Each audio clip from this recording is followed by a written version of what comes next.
The finishing line has been shaved here at Ascot. The winning post behind me, not fully dressed. The final preparations to Wathnan's Friday horses are also being applied. And they're off, racing away. It's a mile and a half in front of them for the King Edward VII Stakes. Sometimes called the Ascot Derby, it's a race for three-year-olds who just missed out at Epsom for the Derby proper. William Haggas trains Opportunity, and William, you like this colt. Yeah, he's great. He's in good form. He's been working nicely, although he's a tricky horse to read because he doesn't do any work at home. But he is waking up a bit and he's maturing, and I think he'll be a better horse as the year goes on. I don't know whether he's quite ready for a Group 2 at Royal Ascot, but he's certainly not out of place in a race like that. He's a very nice horse. I think he'll develop as the year goes on. I do think he'll be even better next year, I hope. You know, he's got lots and lots of potential, but he's very raw still. And, you know, the skill this year will be not to crucify him and not to overdo him so that we leave a bit in the tank for the following year.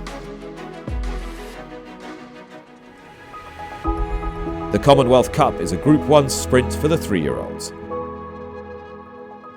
Last year's Queen Mary winner Leovanni takes her chance for the Karl Burke stable. Karl, how is she? Leovanni had a prep run at Haydock a couple of weeks ago in the listed 5 furlong race. She was very unlucky in the run. She just got boxed in and got a little bit too far back, but it was a great prep run for stepping up into 6 furlongs in the Commonwealth Cup, and she's come out of that race in real good form. Then Wathnan has a handful of runners in the big handicaps.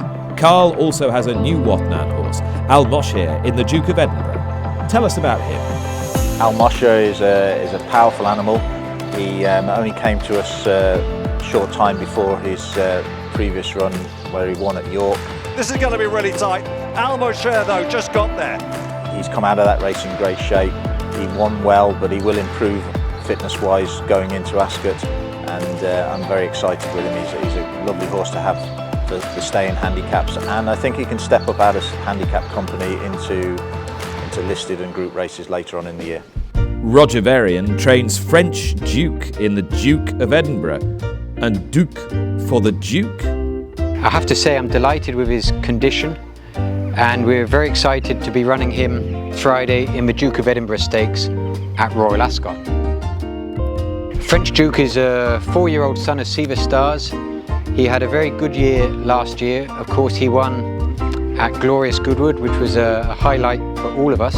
French Duke near side, French Duke wins the opener. I'm really delighted with his condition. It's always been the plan to run him in the Duke of Edinburgh Stakes. The horse looks super. I think the race will suit him, and I'd like to wish you the very best of luck.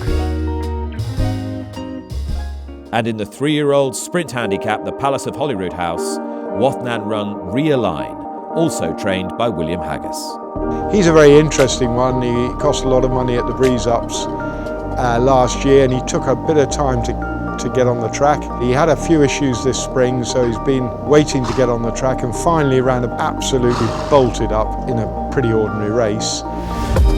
But Realign is a class apart here and will cruise to victory for William Haggas, Wathnan Racing and Danny Muscat.